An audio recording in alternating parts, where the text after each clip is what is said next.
বিসমিল্লাহির রহমানির রহিম। প্রিয় শিক্ষার্থী, আশা করি তোমরা ভালো আছো। আমিও দোয়া করি তোমরা যে যেখানে আছো সুস্থ থাকো, ভালো থাকো।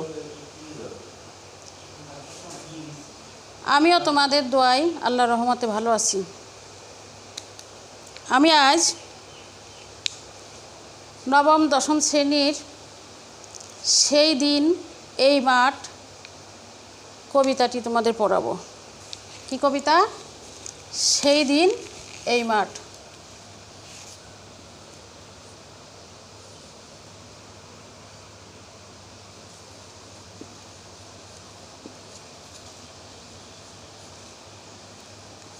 সেই দিন এই মাঠ কবিতাটি লিখেছেন জীবনানন্দ দাশ। জীবনানন্দ দাশ। দেখো, এই জীবনানন্দ দাশ এর আগে তোমরা ক্লাস 8-এ আবার আসিব ফিরে একটা বিখ্যাত কবিতা তোমরা পড়েছো। এই দেখো সেই কবি জীবনানন্দ দাশ। এই কবি জীবনানন্দ দাশ, তোমরা ছবিটা একটু ভালো করে দেখো। জীবনানন্দ দাশ 1899 খ্রিস্টাব্দে বরিশাল শহরে জন্মগ্রহণ করেন। কোন শহরে? বরিশাল শহরে। তার পিতার নাম সত্যানন্দ দাশ, মাতা কুসুম কুমারী দাস। দেখো, মাতা কুসুম কুমারী দাসও ছিলেন একজন স্বভাব কবি। জীবনানন্দ দাশ বরিশাল ব্রজমোহন কলেজ স্কুল থেকে কলেজ থেকে কলকাতার প্রেসিডেন্সি কলেজে শিক্ষালাভ করেন। 1921 সালে কলকাতা বিশ্ববিদ্যালয় থেকে ইংরেজি সাহিত্যে MA ডিগ্রি লাভের পর তিনি অধ্যাপনা শুরু করেন এবং সুদীর্ঘকাল তিনি অধ্যাপনার কাজে নিযুক্ত ছিলেন। জীবনানন্দ দাশ প্রধানত আধুনিক জীবন চেতনার কবি হিসেবে পরিচিত। বাংলার প্রকৃতি রূপ বৈচিত্র্য তিনি ভালোবাসতেন বিধায় তার প্রকৃতি রূপ বৈচিত্র্য নিয়ে তার রচনা। কবির দৃষ্টিতে বাংলাদেশ এক অনন্য রূপসী। এদেশের গাছপালা, লতাপাতা, ফুল, পাখি তার আজন্ম প্রিয়। তার রচিত গ্রন্থ ঝরা পালক, ধূসর পাণ্ডুলিপি, বনলতা সেন, মহাপৃথিবী, 7টি তারার তিমির, কবিতার কথা, রূপসী বাংলা, বেলা অবেলা, কালবেলা, মাল্যবান, সুতীর্থ ইত্যাদি। 1954 সালে 14 অক্টোবর জীবনানন্দ দাশ কলকাতার এক ট্রাম দুর্ঘটনায় আহত হন এবং 22 অক্টোবর তিনি মৃত্যুবরণ করেন। এই দেখো, তার জন্ম কত সালে? 1899 সালে। মনে রাখবা, তার মৃত্যু কত সালে? 1954 সালে।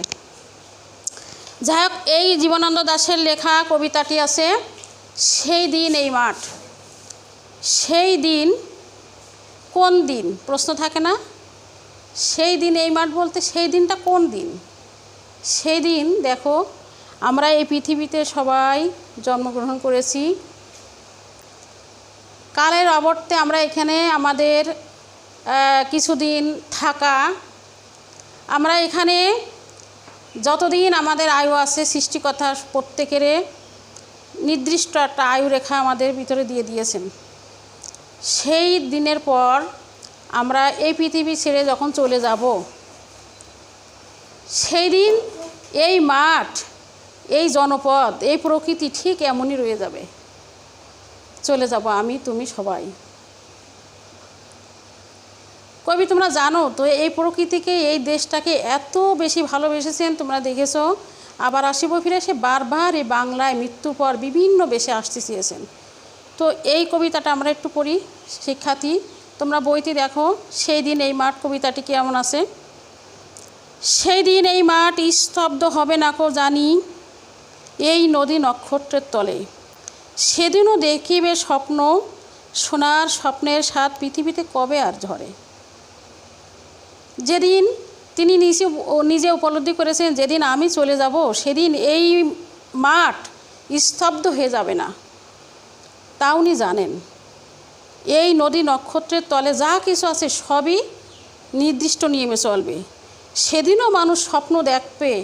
কি স্বপ্ন? সোনার স্বপ্ন। পৃথিবী থেকে মানুষ যতদিন আছে ততদিনই তার স্বপ্ন বাঁচে, স্বপ্ন নিয়েই মানুষ বেঁচে থাকে। আমি চলে যাব বলে চালতা ফুল কি আর ভিজিবে না শিশিরের তলে জলে? যে উনি বলছেন যে আমি চলে যাব বলে কি চালতা ফুল আর শিশিরের জলে ভিজিবে না? নরম গন্ধের ঢেউয়ে লক্ষ্মী ভাষা গান গাবে না কো জানি না,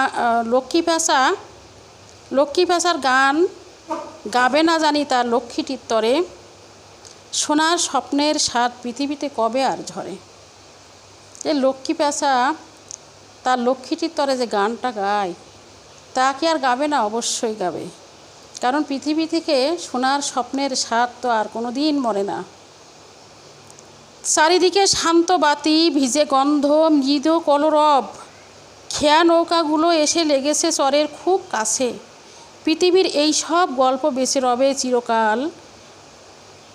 ঐশ্বরিয়া ধুলো আজ ব্যাবিলন ছাই হয়ে আছে। তোমরা দেখো, আসলে কবিতাটা আমাদের একটু অন্যমনস্ক করে দেয়, কারণ এই পৃথিবী থেকে আমরা সবাই চলে যাব। আমরা চলে যাব, কিন্তু আমাদের গতিময়তা থেমে যাবে, পৃথিবীর গতিময়তা থামবে না। যে রাস্তা দিয়ে তুমি যাও, যে জায়গায় তোমার চলাফেরা, সেই জায়গাটা কল্পনা করে দেখো ঠিক আগের নিয়মেই থেকে যাবে, থাকবে না কে? তুমি আমি।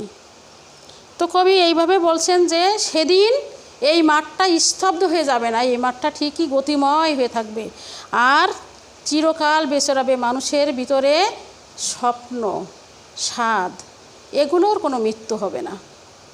যাই হোক শিক্ষার্থীরা, কবিতাটা তোমরা আর একটু সুন্দর করে পড়বা।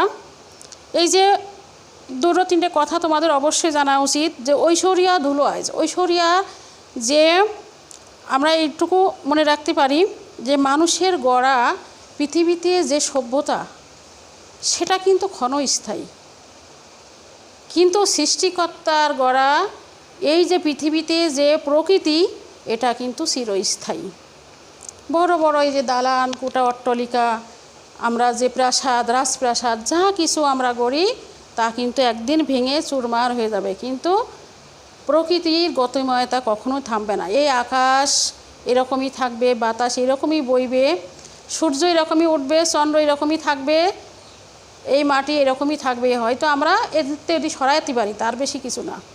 যাই হোক, এই জিনিসগুলো প্রকৃতির যে উপাদানগুলো এগুলো কিন্তু ঠিকই রয়ে যাবে, থাকবে না শুধু তোমার আমার গড়া এই পৃথিবীর যত সভ্যতা, সব কিছু ভেঙে একদিন ধুলো হয়ে যাবে, ছাই হয়ে যাবে, পুড়ে ছাই হয়ে যাবে, কিন্তু প্রকৃতি থাকবে।